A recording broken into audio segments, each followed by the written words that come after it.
Hi viewers, this is Keerthana from Politicos. ప్రస్తుతం మనం ఉన్నాము ఇందిరా చౌక్ దగ్గర. జనరల్ గా ఇక్కడ ఎప్పుడు ఏదో ఒక ఇష్యూ మీద ధర్నా చేస్తూనే ఉంటారు.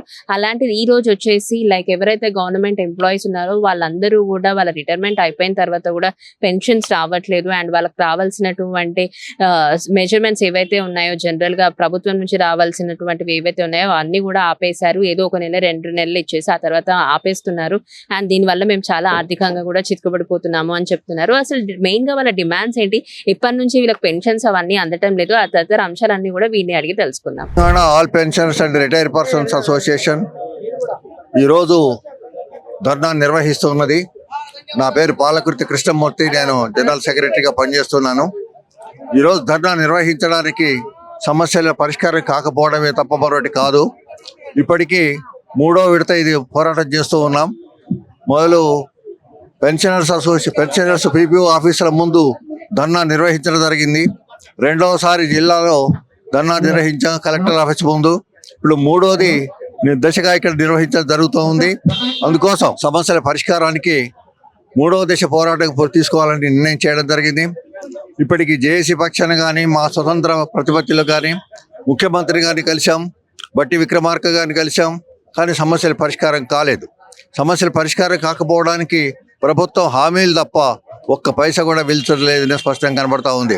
2004లో రిటైర్ అయినటువంటి ఉద్యోగులకు వాళ్లకు పెన్షనర్గా ఉన్న ఒక్క పెన్షన్ మాత్రమే వస్తుంది తప్ప వాళ్ళకు రావాల్సినటువంటి ఎమాల్మెంట్స్ కూడా ఒక్కటి కూడా రాలేదు. దాదాపు ఉదాహరణ చెప్పాలంటే 30 లక్షల నుంచి దాదాపు 80 లక్షల దాకా ఒక్కొక్క ఉద్యోగికి రిటైర్ అయిన వాళ్ళకి రావాల్సి ఉంది, కానీ ఒక్క పైసా రాలేదు.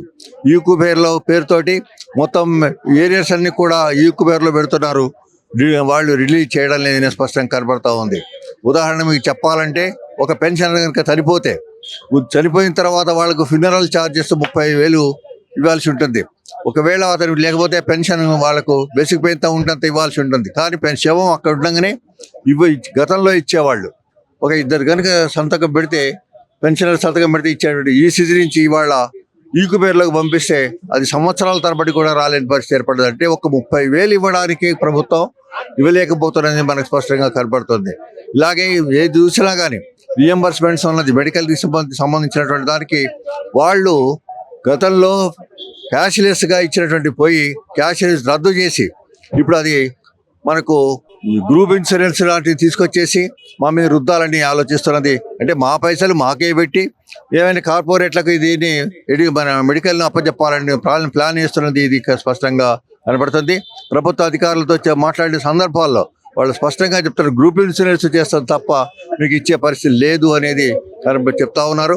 అంటే ప్రభుత్వం విద్య ఎట్లాగైతే వదులుకున్నదో వైద్యం కూడా అలాగే వదులుకునేటువంటి పరిస్థితి వాళ్ళ ఉందని స్పష్టంగా. అందుకోసం ప్రభుత్వం మా నుంచి వదులుకోవాలని ఆలోచిస్తుంది తప్ప ఇవ్వాలని ప్రయత్నం చేయడం లేని మనకు స్పష్టంగా కనబడుతుంది.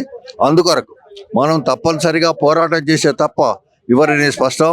ఎవరైనా అమ్మైనా అడగంది పెట్టదనేది మనకు సామెత ఉంది.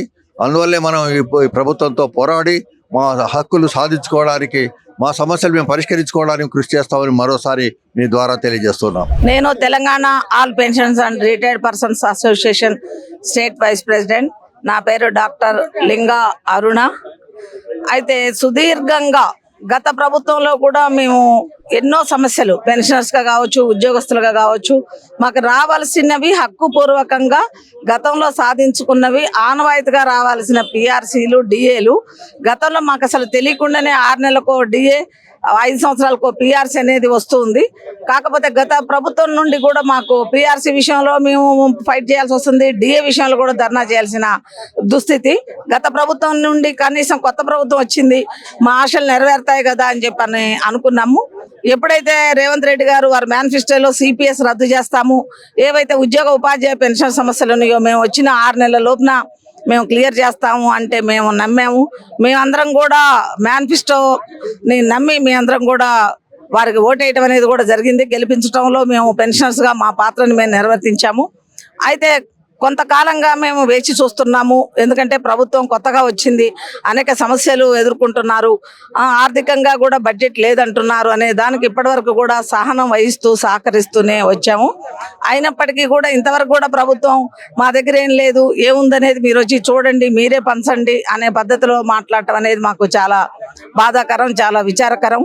వారు వచ్చిన తర్వాత కేవలం ఒక్క డిఏ మాత్రమే రిలీజ్ చేశారు. ఆర్థికేతర అంశాలు దాదాపు 60 డిమాండ్స్ ఉంటే 60లో దాదాపు ఒక 55 వరకు, ఒక 6 తప్ప మిగతా అన్ని అంశాలు కూడా ఆర్థికేతర అంశాలే. వాటన్నిటిని కూర్చోబెట్టి ఒక్కసారి పెన్షనర్స్ టీజేఏసీ వారిని కూర్చోబెడితే అవన్నీ కూడా డబ్బుతో పని లేకుండానే అయ్యే అంశాలే. కనీసం వాటినన్నా చేసి ఉంటే కూడా మేము తృప్తి చెందేవాళ్ళం. అదే రకంగా హెల్త్ కార్డ్స్, అది నిజంగా అది బర్నింగ్ ఇష్యూ. పెన్షనర్స్ నేను నెలొక్కంటికి బోల్డ్ మంది మేము ఆరోగ్యం అందక, సరైన వైద్యం అందక కూడా వృద్ధాప్యాలు మేము ఎంతో మంది మేము వసూలు బాస్తున్నాము. దాని అంతటి కూడా ఏంటంటే హెల్త్ కార్డ్స్ మేము 1% కాంట్రిబ్యూషన్ తోని మాకు కార్డ్స్ ఇస్తామని చెప్పి అన్నారు ప్రభుత్వం. ఇంతవరకు కనీసం అవి మా కార్డ్స్ డిమాండ్ అది పెద్ద కష్టమేం కాదు, ప్రభుత్వానికి కూడా ఇబ్బంది ఏం కాదు. మా అమౌంటే మాకు ఒక ట్రస్ట్ లాగా పెట్టినా కూడా అయిపోతుంది. కాబట్టి ఇమ్మీడియట్ గా మాకు, ఎందుకంటే వచ్చే నెలలో మాకు టీజేఏసీ అందరం కలిసి కూడా 204 సంఘాలతో కూడా రేపు ధర్నా చేసేది ఉంది. ఇప్పుడు ముందుగా ఎందుకు చేయాల్సి వచ్చిందంటే ప్రభుత్వానికి హెచ్చరికగా పెన్షన్సే ఈ రోజు రోడ్డు ఎక్కారు అంటే రేపు ఉద్యోగస్తులు అందరూ కలిసి రోడ్డు ఎక్కితే పరిస్థితి ఏంటి ప్రభుత్వాన్ని అనే విషయాన్ని కొంచెం వారికి తెలియజేసే ఉద్దేశంలో భాగంగానే ఈరోజు 33 జిల్లాల నుంచి కూడా పెన్షనర్స్ ఎంతో వ్యయప్రయాసకు వచ్చి ఎండ అనేది కూడా తెలియకుండా వచ్చి ఇక్కడ హాజరవటం అనేది జరిగింది. దయచేసి ఇప్పటికైనా రేవంత్ రెడ్డి గారు అన్నిటికీ ఎలా సర్దుతున్నారో అమౌంట్స్ మాకు సర్దుబాటు చేయాల్సిన బాధ్యత ఉంటుంది.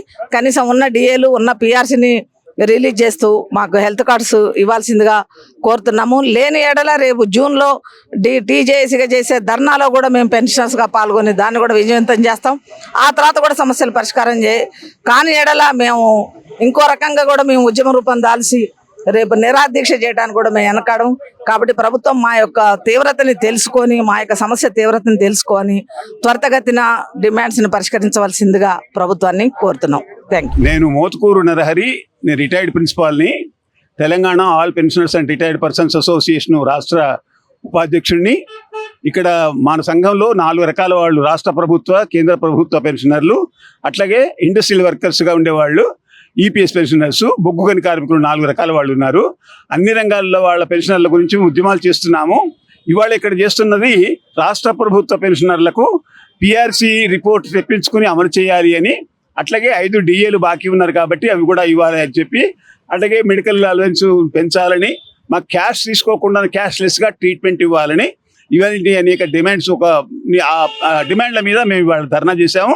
రాష్ట్ర వ్యాప్తంగా ఉన్న 33 జిల్లాల నుంచి కూడా మా వాళ్ళు మహిళలతో సహా కలిసి వచ్చారు.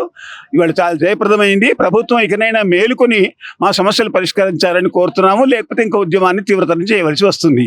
Please subscribe to the channel and download the Politicos app from the links in the description.